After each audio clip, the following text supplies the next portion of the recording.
this weekend we did something really fun. We took the kids to a new state park that we hadn't been to before, and none of us had ever been there, and so we just kind of went online and saw that they had some activities that the kids would be interested in, and one of them was trying Sumac tea, which really would be Sumac tisane, since it didn't have actual tea leaf in it. It would just have been an infusion of the sumac berries and the water. And so, in kind of prep for it, I talked to the kids about sumac a little bit. And so, before I show the video that I got of us out there on the trails and the whole setup that they had, I'm going to tell you a little bit. I'm right over here by my bookcase here. And if you're interested at all in Western herbs or native herbs that you would have used in your state or that would have been used in a more primitive time, I would recommend anything by Matthew Wood, especially this book right here. This is kind of like the backbone, the basis, the beginning, I feel like, of Western herbalism. He really breaks down the different energies and how people talk, how the words that people use, and how they're similar and how they're separate, different.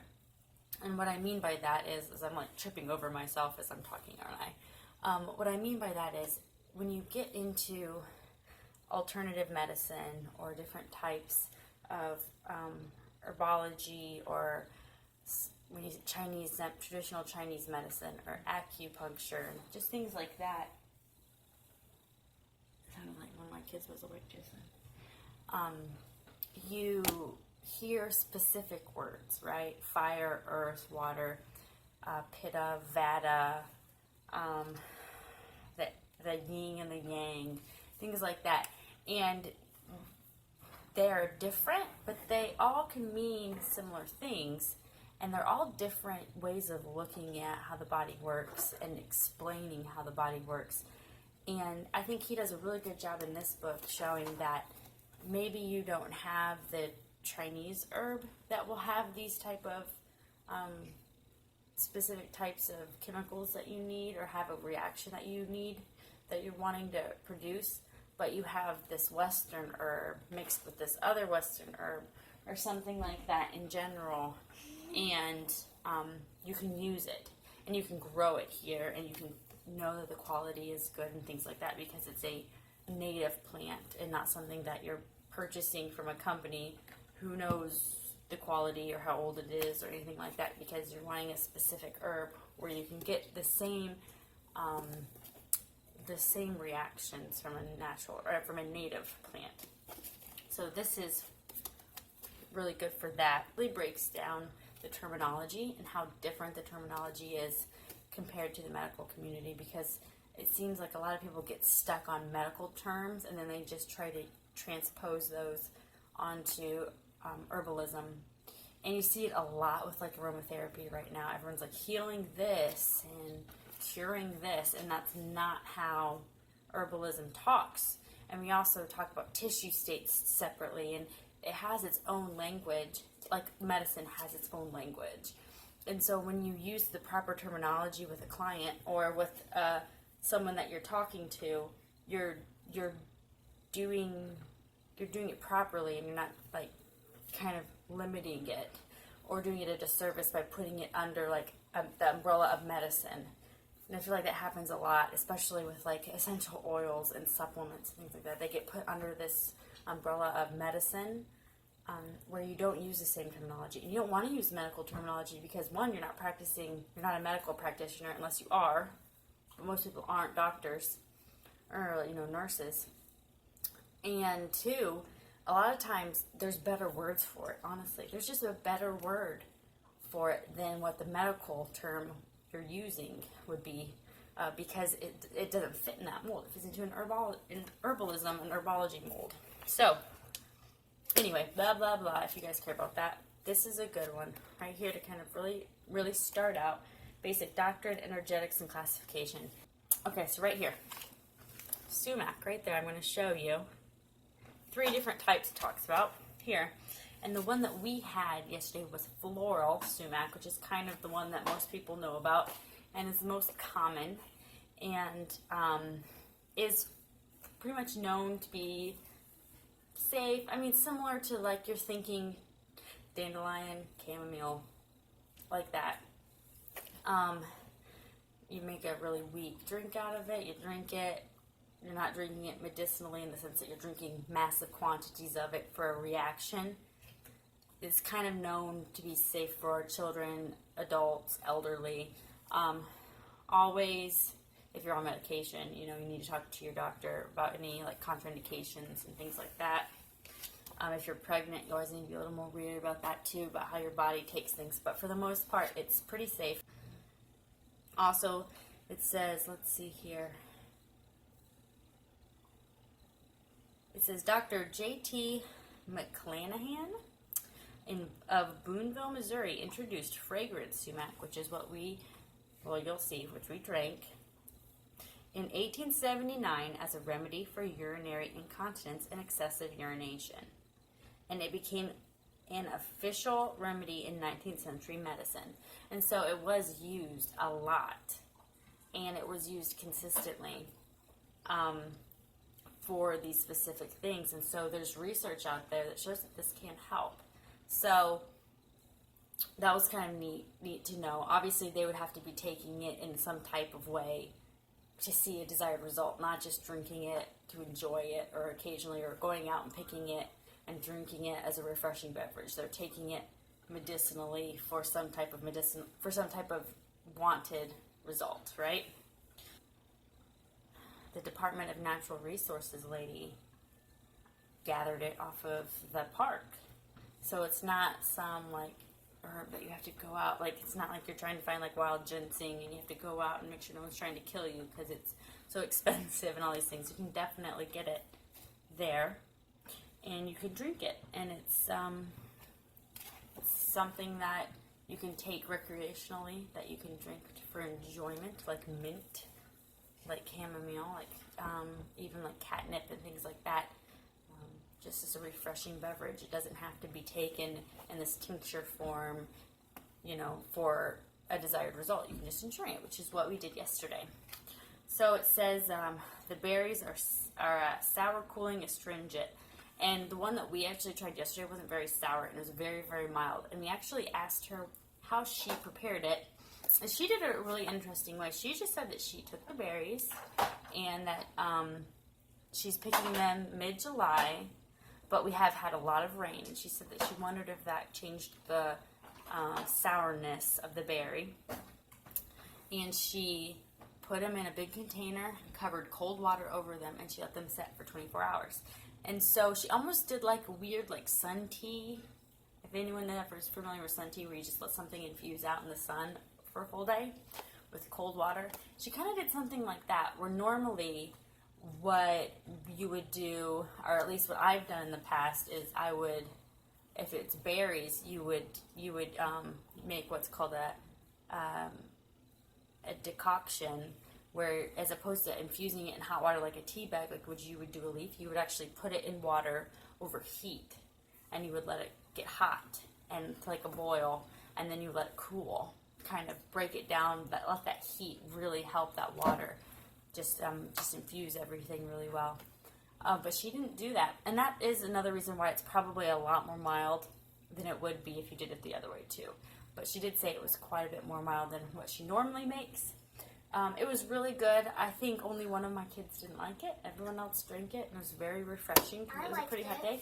Did you like the sumac tea? Mm-hmm. Here, why don't you come over here and talk to me about it for a second? Okay. So what did you think of the sumac tea? I liked it. What did it taste like to you?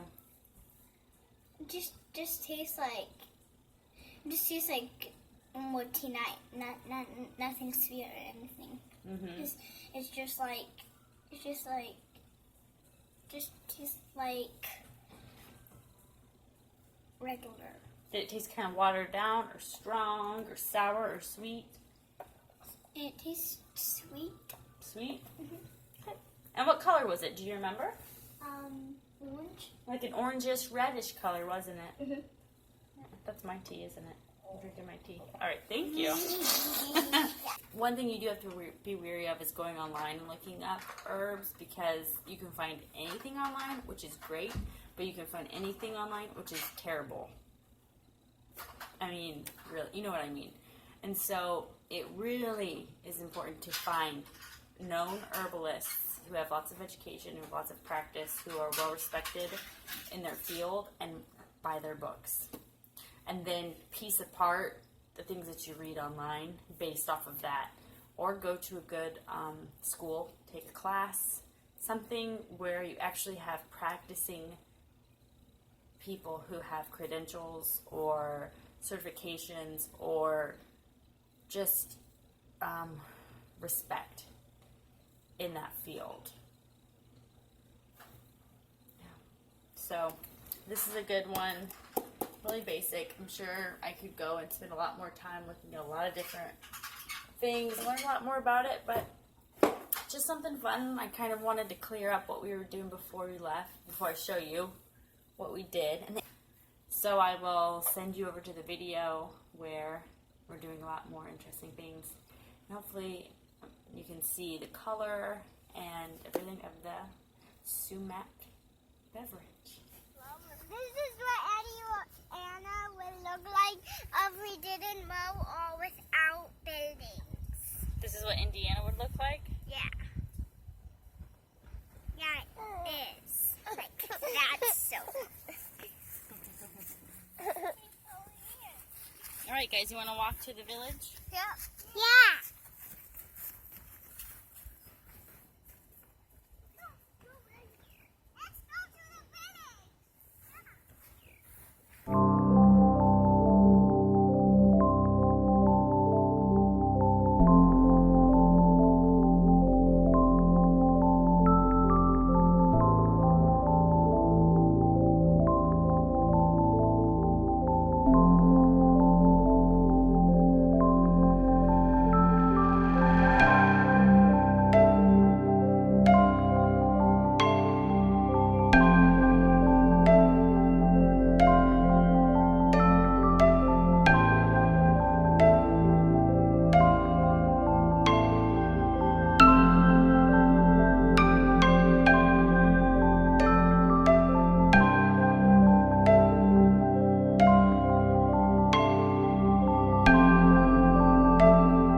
from that side, okay?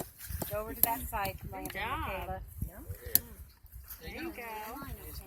Can you pop it open? Did you get it enough? Good job.